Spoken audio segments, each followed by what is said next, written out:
It's the Real Estate Podcast, brought to you by ANZ Home Loans for financial well-beings. Hey, welcome back to another episode of the Real Estate Breakfast as we cover every morning the latest in property news as heard on iHeartRadio, Spotify, Apple Podcasts and Amazon. Tuesday has turned up. Coffee time for me, and May the 28th, June is just about here. And as we know, Australia's rental vacancy rate has dropped below that 1.5%. That is well below the 3% that indicates a balanced rental market. And what does that mean exactly? Well, a balanced market is where landlords and tenants have similar bargaining powers. But of course, at the moment, there is this imbalance, much to the frustration of the first home buyers, which at times can look a little bit like a mirage. The closer you get to it, it creeps further and further away. Incredibly unfair, and there is no magic formula in sight, but the thing about buying a house for determined first home buyers is they don't give up easily. So hang tough if you are in that situation.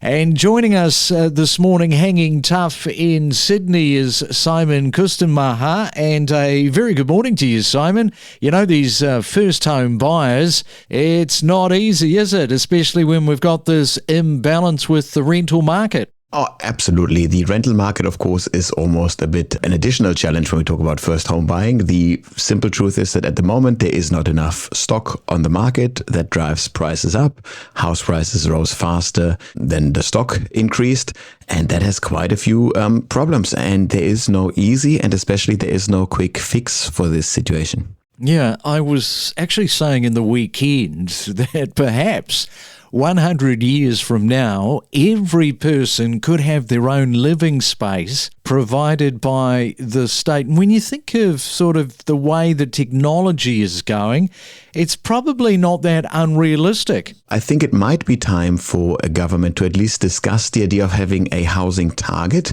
meaning the goal would be something like 10% of all of the dwelling stock must be owned by the government. And you are essentially not allowed to sell off dwelling stock until you have reached those 10%. That would be the idea, that you bit by bit build up a stock of state-owned housing. And the real scandal always is when at some point you sell your housing stock in order to make a quick buck, which, you know, most of the developed Western countries have done, because housing gets cheaper over time. It is outrageously expensive to build a house. Building costs are very expensive. And so the first 30 years while you are financing this house, whether this is your own house or, you know, as a state, when you build housing, that's expensive. Housing all of a sudden gets dirt cheap once you own the stock and you only need to maintain it. So the real idea is that the housing stock game from a government perspective should always be decades and decades in advance, so that we have low-income housing available, because then in 30 years' time, when we will have finished financing this kind of stock, it's cheap housing, and that cheap housing in turn also makes sure that the rest of the market doesn't go up too much. There's plenty of research that shows that the higher your social housing stock or public housing stock, the lower the prices in the free market are as well. But of course, who is going to introduce a state-owned developer who does have the guts to propose things like this? Yeah, exactly. Who's going to have the guts? And just in terms of your research, these houses that are sitting idle, you know, over 1 million, well, they say it's around 1 million homes that no one is living in. Obviously, the way that the real estate has gone, in fact, historically, I'm not sure where the number sits in terms of what has happened in the last 30, 40, 50 years. But because of the price of real estate, there's been this massive buy-up where people are just happy to just sit on them and let them accumulate wealth. What we're currently doing in the system is we are taxing consumption and we're taxing income. We're not really taxing wealth. So you buy a house, you pay very expensive stamp duty on this, but you get to then own your house, and that's essentially cheap because you don't pay a land tax on it. That encourages the accumulation of wealth, the accumulation of housing stock, because it doesn't come at a big cost as long as prices keep rising. This is an extremely lucrative investment, and you get wealthier if you are in the asset owning class. If my forecasting methods make sense, and what I do is I read the policy writings of people that I roughly estimate to be 35 to 45 years of age. The idea behind this is that those people are not yet in positions of power, but assuming that they will be in positions of power in about 10 years' time, and assuming that they stick to the guns, two assumptions, we know where this is going, because the policy writing of the young'uns, so to speak, very much favors a shift in favor of taxing wealth rather than taxing consumption. And that thing, of course, would then encourage right sizing. As a empty nester in your 60s or 70s, you would then be very much encouraged to downsize your home, because you go, hey, I only use one or two of the bedrooms of the house regularly, and so I'm still paying land tax for 2 bedrooms that I'm not even using. That's stupid. How about I right size? That's the logic behind it. And I think that generally the policy shift is moving into that direction. What exactly policy looks like is much harder to forecast. It's quite clear that we cannot build enough housing.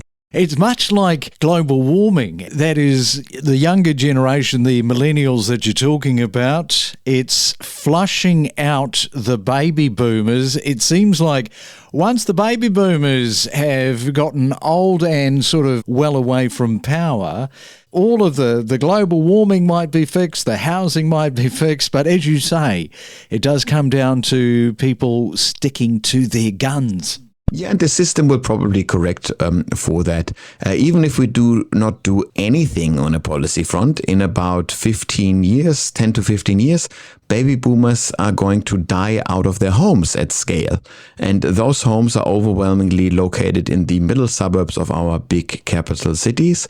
And we're can be pretty certain what happens to those homes. Some of those homes will be sold as they are to relatively rich, cashed-up buyers, but most of those homes will be bulldozed, and they will make room for 2, 3, 28 townhouses, whatever you can squeeze on the individual lots.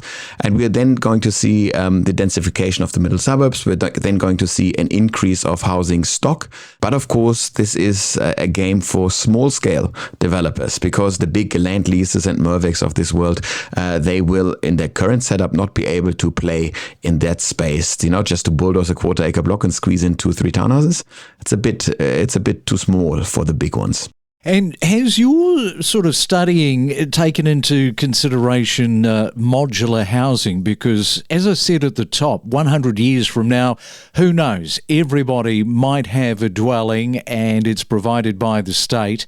But if you look at towards, say, 2050, will there be a different model for everyone being housed through new modular, affordable housing? I think that modular, with all the AI, this could be really quite revolutionary, particularly once we hit 2040 and those next 10 years thereafter. Yes, let's be quite honest. Go out to any greenfield development site in this country and have a look at the housing as it goes up, and ask yourself, is this the best way to build houses? With the collective intelligence of mankind put together, is this the best way? And you'd say it probably isn't. There must be a way to be doing this cheaper and faster and more environmentally friendly. A building site has material wastage of around 25% or something stupendous like this. If you plonk all of the development into a factory, so I think of it as factory-built housing rather than prefab housing or whatever the name is. We're running out of workers. That's an underlying narrative. Is as we are shrinking the working age population, we have a crazy skills shortage in all of those construction trades. And we are wasting the limited time of our tradies by them driving from one building site to the next. That is a waste of time. Build the house in a modular fashion in a factory. You minimize material waste. And of course, you could then build housing with the aid of machinery. You could then have technicians on site, but also less skilled labor. So it's easier to get the workforce happening. And at the moment, what we're doing in the modular space is just the beginning. Once somebody with endlessly deep pockets, and I'm looking at the super funds here, really gets serious about investing into factory-built housing, that should drive down construction costs. That is, of course, only the construction of a house. We still have to pay for the land. We still have to build the infrastructure that goes to the land, and we still need to change the tax system to make sure that housing goes up faster. There is more parts to building a house than just the actual house, but the building cost, that must be revolutionized. We're building housing essentially the same way than we did them 100 years ago, and that's quite frankly dumb. We must move housing from the construction sector into the manufacturing sector. I'll tell you who is doing it a little bit at scale at the moment, these pods, is in China. You can purchase something that, they've got different sizes, 20, 30, 40 square metres. They've got everything. They're highly, highly spec'd. I don't know what they're selling for. And apparently people from all corners of the world are buying these pods. Yeah, and these pods are great solutions for, to squeeze in a little bit of housing in the backyard type of stuff. That's perfect. It's a ready-made solution, a certain kind of work camp on construction sites, on mining sites. They can absolutely benefit from this type of housing stock. So all the power to these type of offerings. But they are, in a sense, cookie-cutter solutions. When I talk about factory-built housing, I'm talking about architects who know what a factory can do, and they can design each and every single wall, so to speak, to their specific specifications, and then the house just gets legoed together on site. If you look at your own house, it is something like 20 different walls and 3-4 different roofing elements. That's about it. And so in theory, you should be able to deconstruct this house, in an IKEA type thing, and then build it on site. And there are elements that suggest how can we build this type of housing actually on site, meaning how can the factory exist on site? The factory doesn't need to be at one fixed place. The factory could move to site as well. I like your thinking, Simon. You've got all the first-home buyers really excited, saying, why are we not living in the future? This sounds great. Yeah, to be quite frank, I think probably the last 10 years and probably the next 10, 15 years is probably a window of disadvantage for first-home buyers. I do think that housing is such a big unsolved issue in this country, and the sheer fact that there is a morning property podcast that talks about this on a very regular basis means it is an issue that needs solving. And it's naive to think that we wouldn't do anything about it as a country, as a society. So we will be doing this. So I think in the long run, you could say this is probably a 25-year unfortunate window that we are in at the moment. But after this, I think we should be able to improve the output of housing and therefore make it cheaper and more affordable. You know what's going to happen, Simon, because these podcasts last forever. Somebody's going to listen in 50 years' time to this podcast and go, hey, that guy Simon was onto it. Exactly. And if I was wrong, nobody will listen to it again. I'm sure about it. All right. Well, great to catch up on our Tuesday morning. Some very thought-provoking ideas. Enjoy your Tuesday. And thanks again for coming on to the Real Estate Breakfast.